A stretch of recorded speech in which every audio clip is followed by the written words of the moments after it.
우리가 함께 나눌 하나님의 말씀은 신약성경 베드로후서 1장 5절부터 11절까지 말씀입니다.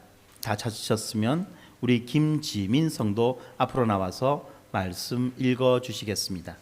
그러므로 너희가 더욱 힘써 너희 믿음의 덕의 지식을, 지식의 절제를, 절제의 인내를, 인내의 경건을, 경건의 형제 우애를, 형제 우애의 사랑을 더하라. 이런 것이 너희에게 있어 부족한즉 너희로 우리 주 예수 그리스도를 알기에 게으르지 않고 열매 없는 자가 되지 않게 하려니와, 이런 것이 없는 자는 맹인이라 멀리 보지 못하고 그의 옛 죄가 깨끗하게 된 것을 잊었느니라. 그러므로 형제들아, 더욱 힘써 너희 부르심과 택하심을 굳게 하라. 너희가 이것을 행한즉 언제든지 실족하지 아니하리라. 이같이 하면 우리 주 곧 구주 예수 그리스도의 영원한 나라에 들어감을 넉넉히 너희에게 주시리라. 지지난주에 우리가 베드로후서 1장 시작 부분을 살펴보았는데, 오늘 우리가 이어서 5절부터 11절까지 말씀을 한번 살펴보도록 하겠습니다. 지지난주에 나누었던 그 말씀을 한번 요약해 본다면 이렇습니다.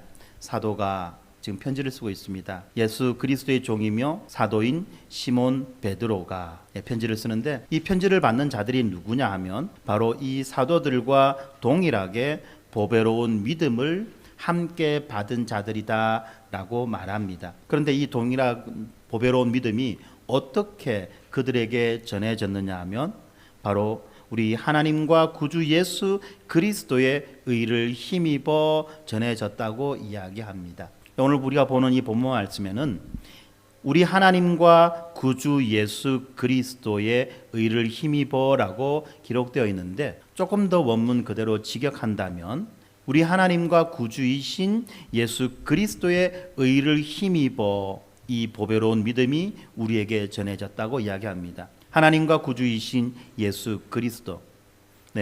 베드로는요, 지금 예수님이 하나님이시다라고 하는 것을 아주 의도적으로 강조해서 그렇게 설명합니다.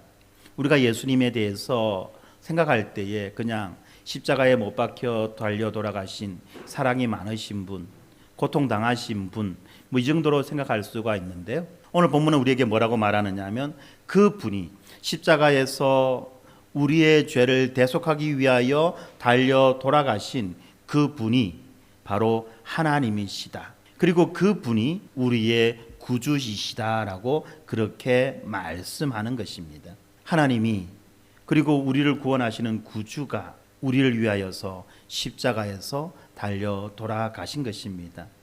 우리의 모든 죄의 저주를 대신 받으신 것이죠. 그리고 우리는 그것을 믿는 신자가 되었습니다. 그것을 믿는 신자가 되었다라고 하는 것, 그것을 믿을 수 있는 그 믿음은 바로 이 사도들이 가지고 있었던 동일한 보배로운 믿음이라고 말하는 것입니다.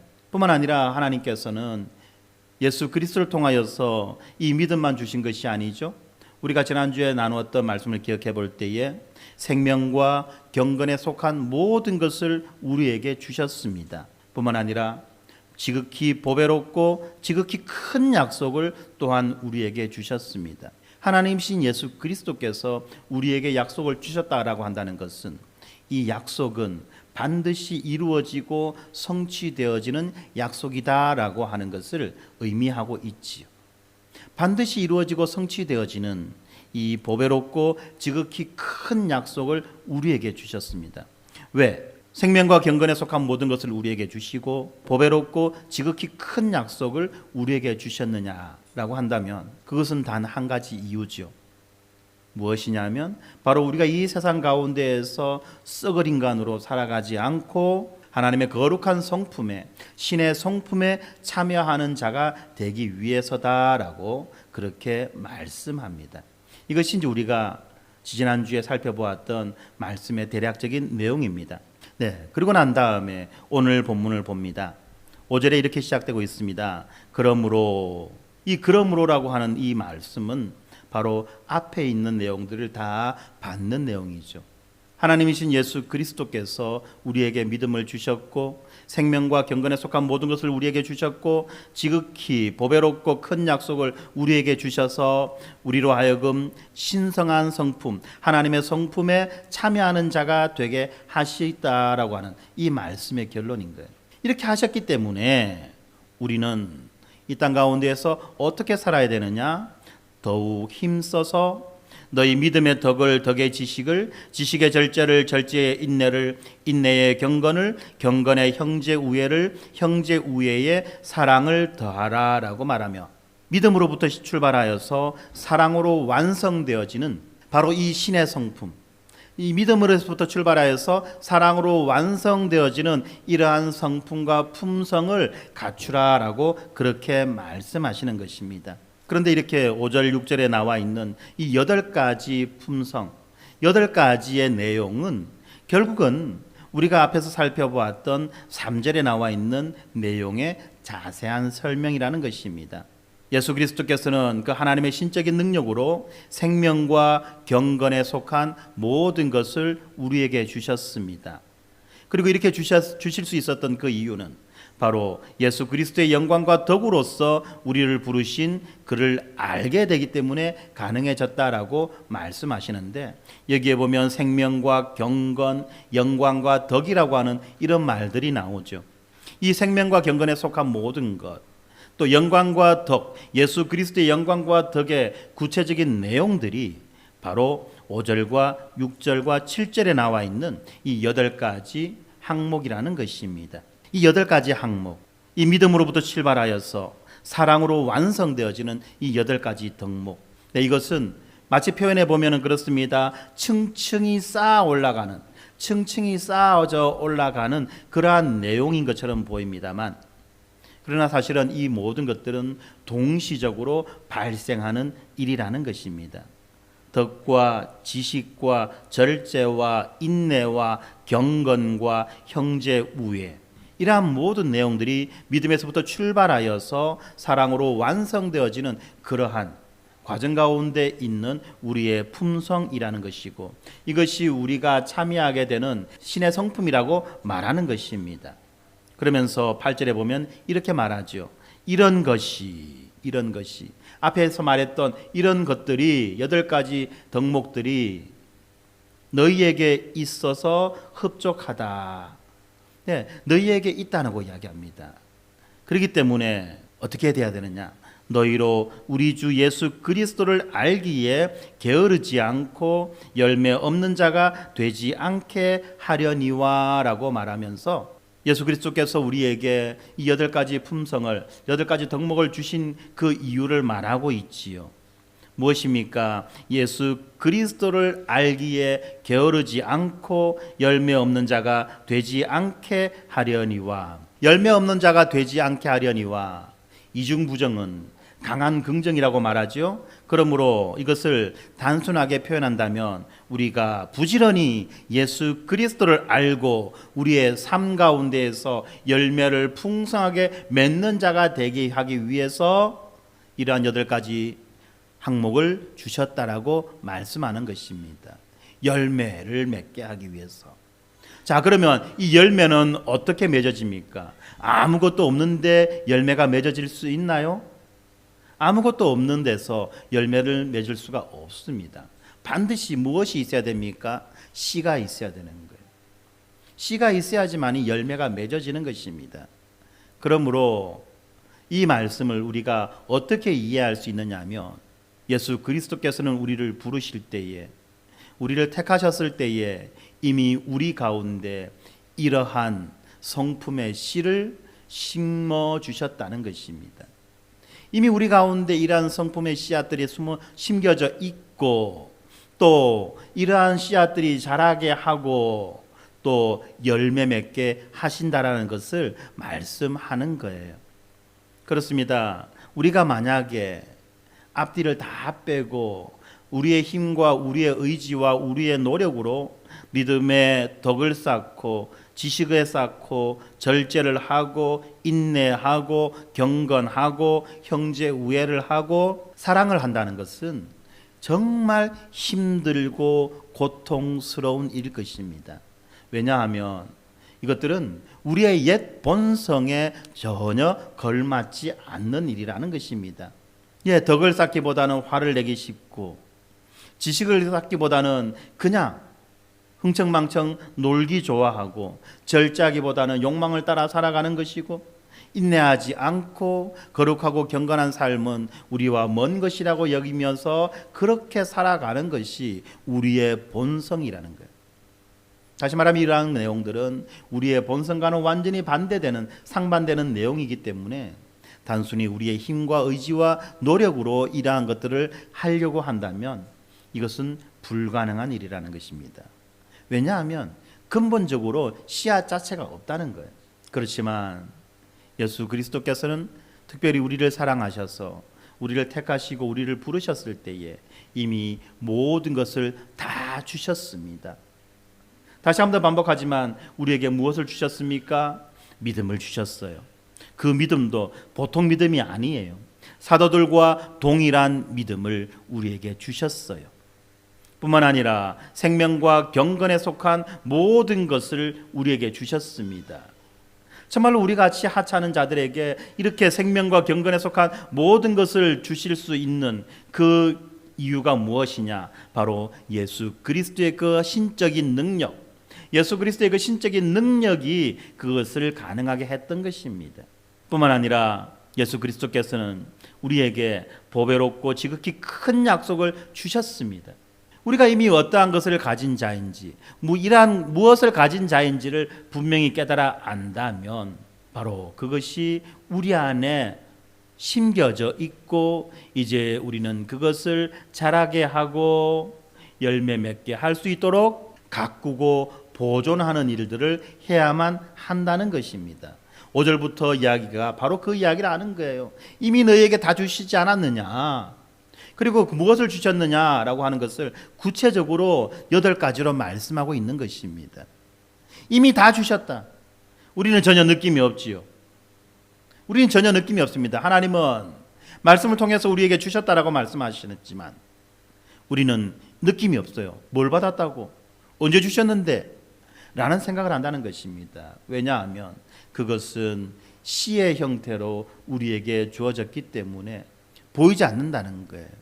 그러나 우리가 이것을 주셨다라고 하는 것을 믿음으로 수납하고 그것을 지켜나갈 때에 내 안에 뿌려진 이 품성의 씨앗들은 점점 자라고 열매를 맺게 된다는 것입니다.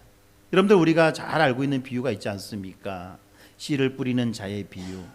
씨를 막 뿌립니다. 뿌리면 씨가 여기저기 마구마구 떨어지죠. 어떤 씨는 길가에 떨어지기도 하고 어떤 씨는 돌밭에 떨어지기도 하고 어떤 씨는 가시떨기에 떨어지기도 하고 또 어떤 씨는 좋은 땅에 떨어지기도 합니다. 그런데 여러분들 예수 그리스도는 우리를 택하시고 부르셨습니다. 우리를 택하시고 부르셨다라고 하는 것은 이미 우리를 특별한 존재로 삼아 주셨다는 거예요. 그리고 그곳에다가 그 마음 한가운데에다가 씨를 뿌려 주셨다는 것입니다. 이제 우리는 이것을 믿으면 되는 거예요. 이것을 믿으면 되는 겁니다. 이것을 믿느냐 믿지 못하느냐가 이제부터 우리의 인생의 방향을 결정하고 좌우할 것입니다. 그렇기 때문에 이미 씨를 주셨기 때문에 우리로 하여금 열매 맺는 자가 되라고 말씀하십니다. 그러면서 9절에 보면 이런 말씀을 하시죠. 이런 것이 없는 자는, 다시 말하면 예수 그리스도께서 그의 신적인 능력으로 우리에게 이러한 내용들 8가지 덕목들을 주지 않았다라고 믿는 자, 나는 이러한 덕목의 씨앗이 내 속에 없다라고 믿는 자, 그러한 자를 말하는 것이 바로 9절입니다. 이런 것이 없는 자는, 이런 생명의 씨앗이 없다라고 생각하는 자는 어떻습니까? 맹인이라는 거예요. 맹인은 앞을 분별 못하지요. 앞을 분별하지 못합니다. 볼 수가 없어요. 반드시 다른 누군가의 의지에서 끌려 다닐 수밖에 없는 존재가 되는 것입니다. 또 뭐라고 말합니까? 멀리 보지 못하는 자다. 멀리 보지 못하는 자다. 그러면 가까운 데 있는 것은 본다는 이야기죠. 예, 가까운 데 있는 것은 본다는 이야기입니다. 바로 코앞의 것밖에 보지 못하는 자라는 거예요. 자기 눈앞의 것밖에 보지 못하는 자라는 것입니다. 고도근시. 예, 제가 고도근시라서 고도근시가 어떤 건지 잘 압니다. 바로 눈앞의 것밖에 안 보입니다. 멀리 있는 거는 이게 도대체 뭔지도 몰라요. 사람의 얼굴이 뿌옇게 보여가지고 남자인지 여자인지 구분도 못합니다. 바로 코앞의 것밖에 보지 못하는 자, 당장의 눈앞의 것만 보고 살아가는 자라는 것입니다. 맹인은 인생의 목적과 방향 자체를 알지 못하는 자입니다. 이 눈앞의 것만 보는 이 고도근시는 어떠한 자입니까? 멀리 있는 인생의 방향과 목적을 발견하지 못한 채 단지 눈앞의 것만 바라보고 그것이 세상의 전부인 것처럼 그렇게 살아가는 자라는 것입니다. 그러므로 하나님의 그 원대하고 장대한 그 계획을 알지 못하는 자라는 것이죠. 그러면서 이야기합니다. 그의 옛죄가 깨끗하게 된 것을 잊었다. 예, 그의 옛죄가 깨끗하게 된 것을 잊었다라는 거예요. 기억하지 못한다는 것입니다. 다시 말하면 하나님이 그를 부르셔서 거룩한 자로 살아가게 하신다. 그리고 그가 거룩한 자로 살아갈 수 있도록 신의 성품에 참여하는 자로 그렇게 살아갈 수 있도록 모든 필요한 능력과 자원과 모든 것들을 다 주시었다라고 하는 것을 알지 못하기 때문에 그의 신분에 합당한 삶을 살아가지 못하고 여전히 옛 죄 가운데 살아가는 자라는 것입니다. 이렇게 옛 죄 가운데 살아가는 자, 이러한 자를 앞에 우리 보았던 본문 4절에서 뭐라고 말합니까? 썩어질 것이라는 거예요. 썩을 놈으로 산다는 것입니다. 썩지 않을 자, 영광스러운 자로 살아가야 됨에도 불구하고 여전히 자기가 누구인지 알지 못한 채 썩을 놈으로 살아가는 자. 다시 말하면 자기의 정체성, 자기의 신분에 전혀 합당하지 않은 자로 살아간다는 것입니다. 얼마나 불쌍합니까? 얼마나 어리석습니까? 얼마나 미련합니까? 이미 모든 것을 가졌음에도 불구하고 전혀 가지지 못한 자인 것처럼 그렇게 헐떡거리며 방향도 알지 못하고 찾지 못하고 단지 눈앞의 것만 바라보고 그것에 취해서 급급하게 살아가는 자. 얼마나 어리석은 자고 정말로 한심한 자입니까? 우리는 결코 그러한 자로 살아갈 수 없다는 것을 본문 말씀은 우리에게 말해주고 있는 것입니다. 인생의 궁극적인 목적과 방향을 발견한 자는 어떻습니까? 그 목적과 방향을 위하여 자신의 모든 것을 드리는 자인 거죠. 그래서 지금 당하는 어려움, 지금 당하는 고난, 고통은 장차 주어질 그 영광에 비해서 아무것도 아니다라는 것을 알기 때문에 지금 수고하기를 주저하지 않고 지금 노력하고 애쓰기를 멈추지 않는다는 것입니다. 그러나 그것을 알지 못하는 자, 그것을 믿지 못하는 자는 어떻습니까? 단지 눈앞의 즐거움 때문에 자기의 모든 것을 허비해 버린다는 거예요. 단지 눈앞의 즐거움 때문에 자기의 모든 것을 허비해 버리는 그러한 어리석은 자, 그런 자를 보고 우리는 어떻게 합니까? 안타까워하고 때로는 야단을 치고 성질을 내고 하지 않습니까? 왜요? 그렇게 살아서는 안 되기 때문에, 정말 그렇게 살아서 너무나 한심하기 때문에 그렇다는 것입니다. 그런데 여러분들, 우리의 일반적인 삶의 원리도 그렇지 않습니까? 우리의 일반적인 삶의 원리도 동일합니다. 그런데 우리의 일반적인 삶의 원리와 이 예수 그리스도께서 말씀하신 이 삶의 원리와 결정적으로 다른 것이 무엇이냐면, 이미 모든 것을 허비해버리고 낭비해버린 자가 일반적인 삶의 원리로 바라보면 회복할 수 없는 데미지를 입은 자이고, 이제는 영원한 목적, 궁극적인 목적을 향해서 나아갈 수 없는 어떻게 보면 실패한 인생으로 낙인 찍혀져 버리는 그러한 자가 되는 것입니다. 예를 들면 이런 거죠. 네, 요즘에는 이제 대학을 가기 위해서 초등학교 때부터 맞춤식 교육을 한다고 합니다. 그렇지 않다 하더라도 네, 중학교 때 열심히 공부한 내용들이 고등학교에서 배우는 내용의 밑바탕이 되고, 또 고등학교 때 잘 배워놔야지만, 처음부터 시작할 때부터 잘 배워놔야지만이 이 수능을 제대로 칠 수 있는 거예요. 그런데 아이들이 가끔씩 보면은 이제 자기 목적을 발견하지 못하고 목적을 갖지 못하다 보니까 중학교 때 그냥 노는 거예요.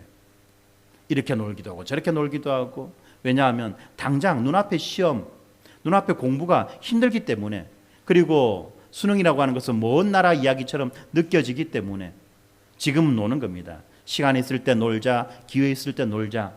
그러다가 갑자기 이제 어느 날 정신을 차립니다.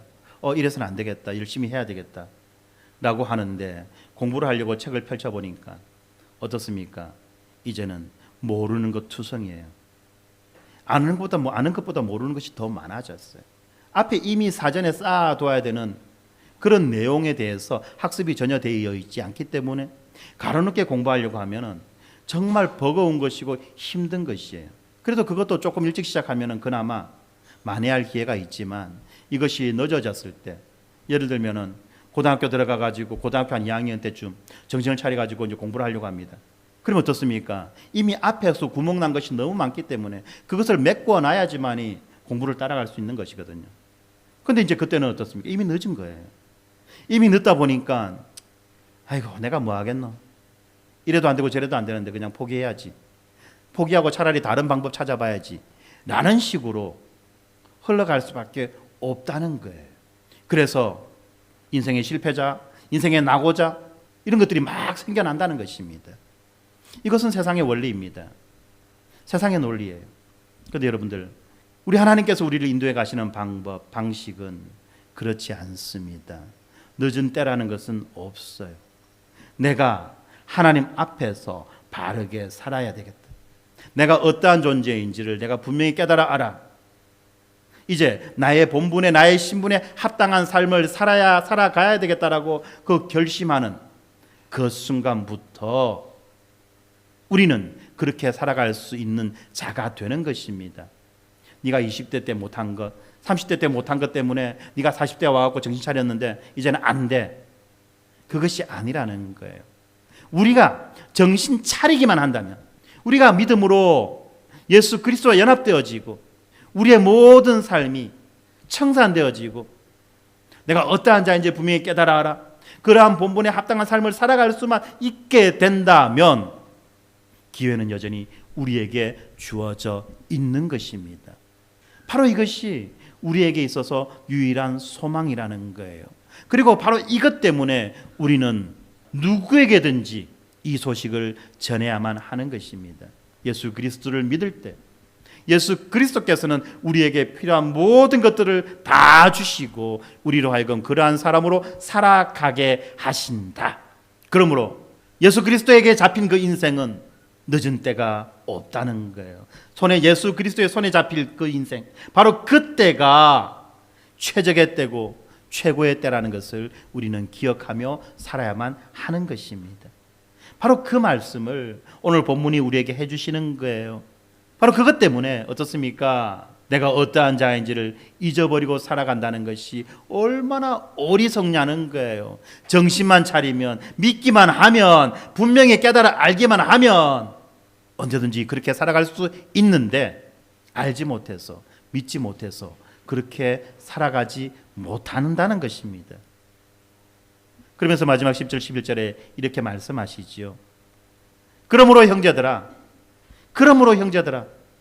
이 그러므로는 또 앞에 나와 있는 내용을 봤겠지요.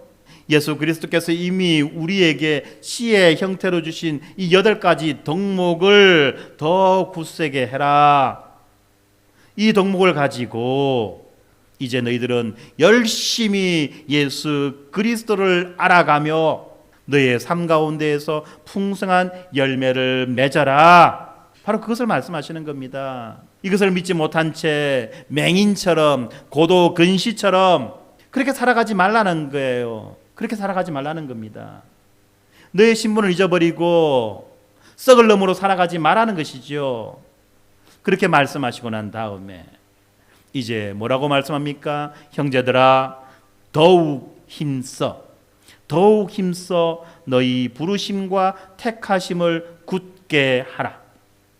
너희 부르심과 택하심을 굳게 하라. 이 부르심이라는 말이 앞에 3절에도 나와 있었습니다. 그의 신기한 능력으로 생명과 경건에 속한 모든 것을 우리에게 주셨으니 이는 자기의 영광과 덕으로서 우리를 부르신 이를 알므로 말미암음이다. 그러므로 너희의 부르심과 택하심을 굳게 하라고 하는 이 말씀은 3절에서 이야기했던 생명과 경건에 속한 모든 것을 우리에게 주셨다는 것과 연결되죠.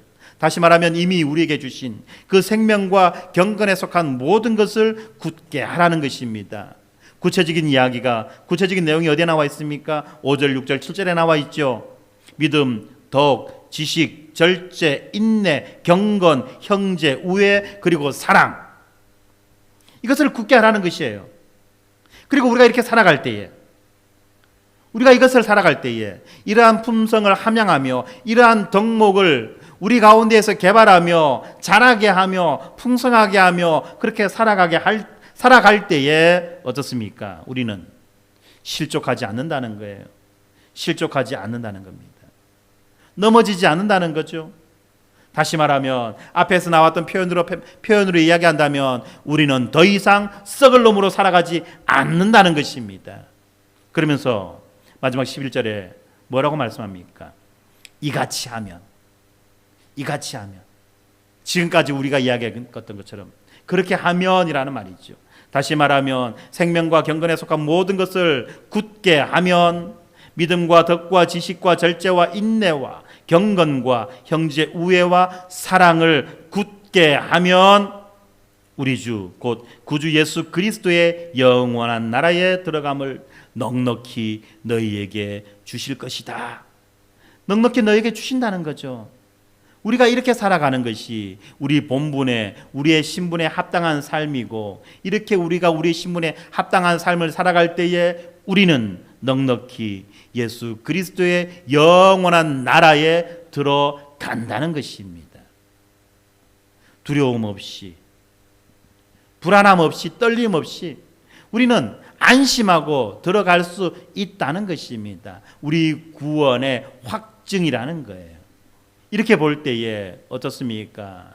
예수 그리스도는 우리에게 모든 것을 다 주실 뿐만 아니라 우리로 하여금 그렇게 살아가라고 말씀하시면서 그렇게 살아갈 수 있는 능력도 우리에게 주시고 뿐만 아니라 그 결과, 그러한 살아감의 결과, 우리가 신의 성품에 참여하는 것, 또 다르게 표현하면은 그 우리 주 곧 구주 예수 그리스도의 영원한 나라에 넉넉히 들어가는 것조차도 예수 그리스도께서 친히 이루신다는 것입니다. 믿음에서부터 시작되어서 사랑으로 완성되어지는 우리의 품성이 중요합니다. 그렇기 때문에 우리의 품성이 중요한 거예요. 믿음으로부터 시작하여서 사랑으로 완성되어지는 우리의 품성. 네, 우리 주보에 보면은 각각의 품성에 대한 설명들이 나와 있습니다.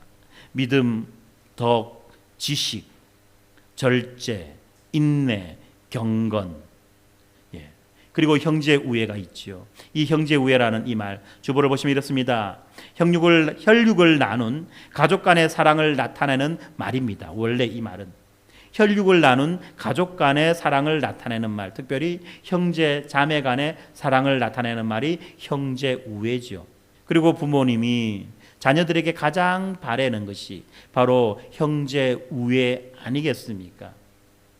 그런데 이 형제 우애라는 말을 이 초대교회에서는 어떻게 사용했느냐면 믿음 안에서 한 형제와 자매가 된 그리스도인들의 교제를 나타낼 때 사용한 말이라고 그렇게 말합니다. 그렇습니다. 세상에서는 혈육 간의 관계 속에서 형제 우애를 말하지만 이제 그리스도 안에서는 믿음으로 한 형제와 자매가 된 그 사람들 사이의 교제라는 거예요. 성도의 교제라는 것입니다. 성도의 교제가 바로 이 형제 우애라는 것이에요. 우리가 이것을 분명히 알아야만 됩니다. 그렇게 이것을 분명히 알 때에 우리가 한 몸이라는 것을 비로소 인정하고 고백하고 인식하게 되는 것입니다. 우리가 한 몸이다라는 것이 단순히 말로써 한 몸이라는 것이 아니라, 예의상 한 몸이라는 것이 아니라, 우리가 실존적으로 우리는 한 몸, 한 가족이라는 것을 이 본문 형제 우애라는 말씀을 통해서 우리에게 알려주고 있습니다. 그리고 난 다음에 사랑을 이야기하죠. 모든 덕목들 가운데 으뜸입니다. 그리고 사랑의 본체인 하나님께서 자기의 아들 예수 그리스도를 통해서 이 땅에 보여주셨지요. 남을 위하여 자기 자신을 희생하는 행동입니다. 그리고 하나님께서 우리 가운데 이루고자 하셨던 것이 바로 이 사랑이라는 것을 우리는 분명히 알아야만 합니다. 그렇습니다. 왜 이런 이야기를 하느냐? 특별히 왜 베드로 사도는 우리를 향하여서 이 부르심과 택하심을 굳게 하라고 그렇게 말씀하느냐? 이것은 바로 이 당시에 있었던 거짓 교사들 때문에 그렇습니다. 거짓 교사들이 다양한 방식으로 하나님의 백성을 미혹하려고 했습니다. 그 중에 하나 대표적인 것이 무엇냐면 바로 베드로가 그렇게 이야기했던 그 선한 행위, 그 선한 행위에 대한 관점이라는 것입니다. 거짓 교사들은 이렇게 말합니다. 선한 행위가 너희들 자신을 구원할 수 없기 때문에 너희들은 그냥 선한 행위를 하지 말고 원하는 대로 살아가도 된다. 원하는 대로 살아가도 된다. 선행은 너희 구원과 아무 상관이 없는 것이다 라고 말씀하는 거예요. 그런 식으로 이야기하면서 하나님의 백성들을 유혹하고 그렇게 넘어뜨린다는 것입니다. 그런데 베드로가 뭐라고 말했죠? 선행이 우리의 구원을 위한 전제 조건은 아니라는 것은 동일하지만 그 뒤에 나오는 것입니다.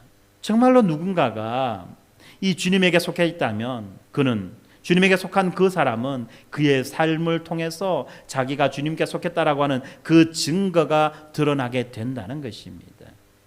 그러한 증거가 무엇입니까? 바로 선행이라는 거예요. 구원받기 위해서 선행을 하는 것이 아니라 우리가 하나님의 백성에 합당한 삶을 살아가기 위해서 선행을 하는 것이라는 것입니다. 만약에 이렇게 살아가지 않는 자, 다시 말하면 앞에서 이야기했던 8가지 성품을 온전히 함양하지 않는 자는 어떤 자입니까? 믿음의 가족 밖에 있는 자죠. 그렇기 때문에 만약에 내가 주님에 속한 자라고 하는 것을 주장하기 원한다면 우리는 우리의 행동이 하나님께 택함을 받은 자라고 하는 그러한 주장과 동일하게 일치되는 그러한 행동을 해야만 할 것입니다. 다시 말하면 우리는 우리의 삶으로 우리의 믿음을 드러내는 것입니다. 사랑하는 성도 여러분, 우리가 이 시간 예배의 자리에 나와서 하나님께 예배를 드리고 거룩한 백성으로서 살아가겠다라고 하는 그 헌신과 다짐을 하고 어떻게 살아가는 것이 하나님의 거룩한 백성으로 살아가는 것인가에 대한 말씀을 듣고 아멘으로 화답합니다. 이 자리에서는요, 모두가 다 하나님에게 속한 사람인 것처럼 그렇게 보여집니다. 그런데 우리는요, 이 자리를 떠나서 우리의 일상의 삶 가운데에서 내가 하나님께 속한 자라고 하는 것을 드러내야만 하는 것입니다. 만약에 우리가 이것을 드러내는데 부끄러워하거나 또는 드러내는 것을 꺼려한다면 내가 정말로 하나님의 부르심을 받은 자인지를 돌아보고 확인해 봐야 됩니다. 이것을 드러내기에 실패한 것은 상관없어요. 드러내려고 했는데 잘못 드러내었거나 아니면 다른 방식으로 드러내었거나 하는 것은 괜찮습니다. 그런데 드러내는 것을 꺼려하거나 부끄러워하는 것은 이거는 근본적인 문제가 있다는 것이에요.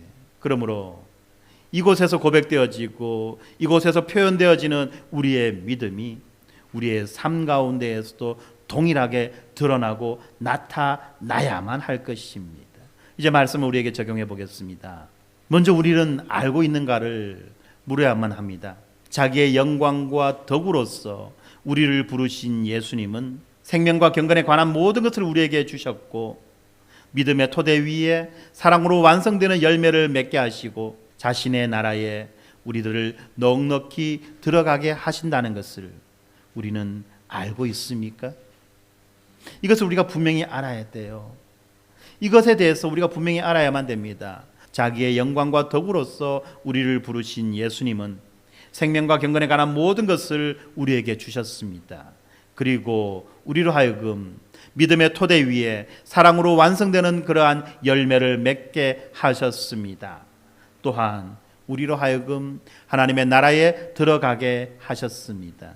이것을 우리는 아느냐라고 하는 것에 대해서 답을 해야만 합니다. 그리고 두 번째, 우리는 믿느냐라고 하는 질문에 대해서도 답을 해야만 합니다. 예수님은 우리에게 믿음을 주셨습니다. 신의 성품의 씨앗을 주셨죠. 8가지 덕목을 말합니다. 그리고 자기의 영원한 나라에 들어가게 하신다는 것을 우리는 믿습니까? 우리는 이것을 믿습니까? 믿어야만 하는 것입니다. 이것을 믿어야만 합니다. 그럴 때에 우리는 우리의 믿음에 합당한 삶을 살아가는 것입니다. 그리고 마지막, 사느냐라고 질문합니다. 신의 성품의 씨앗이 이미 우리 안에 심겨졌음을 확고하게 믿고 부지런히 예수 그리스도를 알아가는 삶을 살겠습니까? 살고 있습니까? 라고 묻는 것이죠. 바로 이렇게 부지런히 예수 그리스도를 알아가는 삶을 살고 뿐만 아니라 우리 안에 심겨진 그 8가지 성품의 씨앗들이 자라게 하고 열매 맺게 하기 위해서 우리는 그것을 잘 가꾸고 돌보고 있습니까? 아니면 방치하여서 잡초가 자라고 짐승들이 와서 그것을 뜯어먹고 해쳐버리고 마는 그러한 삶을 살아가고 있습니까? 이미 우리에게 주신 이 8가지 덕목을 방치한 채 살아가고 있는지, 아니면 그것을 온전히 가꾸고 돌보며 살아가고 있는지 우리는 자신을 점검해야 됩니다. 특별히 예수 그리스도를 알아가는 삶을 부지런히 살아가기 위해서 우리는 어떻습니까? 부지런히 말씀을 읽고 생각하고 이 말씀을 배우기에 힘써야만 하는 것입니다. 우리가 성령의 역사하심, 성령의 감동하심, 성령의 일하심을 가장 명확하고 뚜렷하게 알 수 있을 때가 언제냐? 바로 우리가 말씀을 읽고 묵상하고 그 말씀을 배울 때에 성령께서 우리 안에서 강하게 역사하십니다. 그리고 우리는 이 말씀을 근거로, 말씀을 바탕으로 해서 무엇을 합니까? 기도하죠. 우리가 말씀을 듣고 이 말씀을 붙잡고 기도할 때 하나님은 우리에게 은혜를 주십니다. 사랑하는 성도 여러분, 여러분들은 날마다 하늘로부터 베풀어지는 풍성한 은혜를 사모하십니까?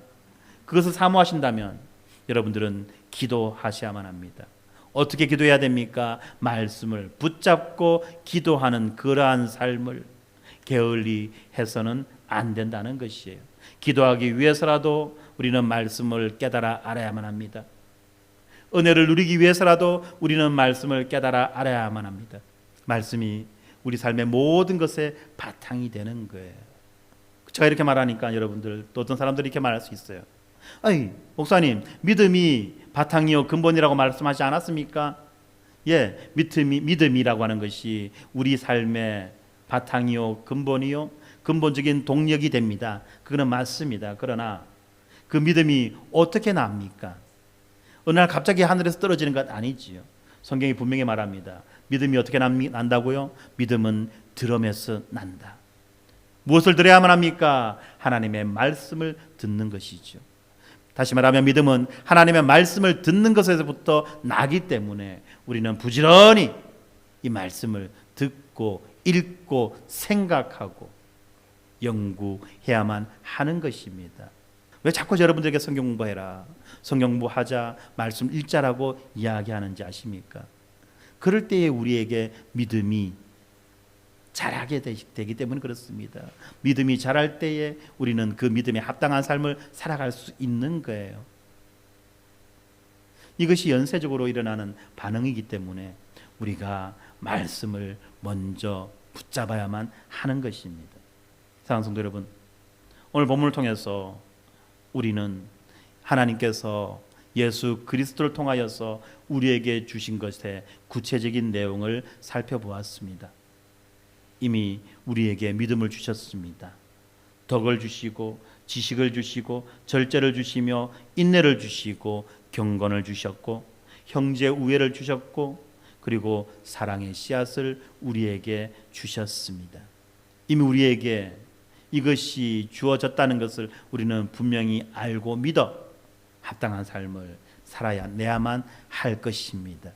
그렇게 될 때 예수 그리스도는 우리로 하여금 영광스러운 그 아들의 나라로 넉넉히 들어가게 해 주신다는 것을 알고 이번 한 주간도 우리가 말씀 안에서 승리하며 말씀을 통하여서 위로를 받고 말씀을 통하여서 우리의 믿음이 더욱더 굳세어지고 하나님이 기뻐하시는 그러한 삶을 살아가는 우리 모두가 되기를 주님의 이름으로 축원합니다.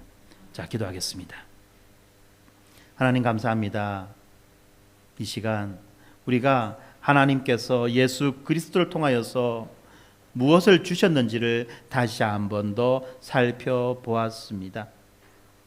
그렇습니다. 아버지 하나님, 하나님께서는 예수 그리스도를 통하여서 우리에게 믿음을 주셨고 덕을 주셨고 지식을 주셨고 절제를 주셨고 인내를 주셨고 경건을 주셨으며 형제 우애와 사랑을 주셨다는 것을 이 시간 분명히 깨달아 알았습니다.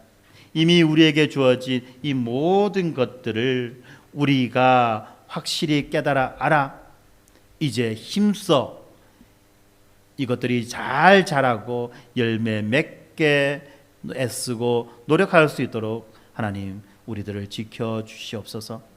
날마다 우리가 믿음으로 예수 그리스도를 닮아가는 자가 되게 하시고 날마다 우리가 믿음으로 신의 성품에 참여하는 자가 되게 하시며 날마다 우리가 믿음으로 아들의 나라에 들어가는 기쁨과 복과 안식을 누릴 수 있도록 은혜 내려 주시옵소서.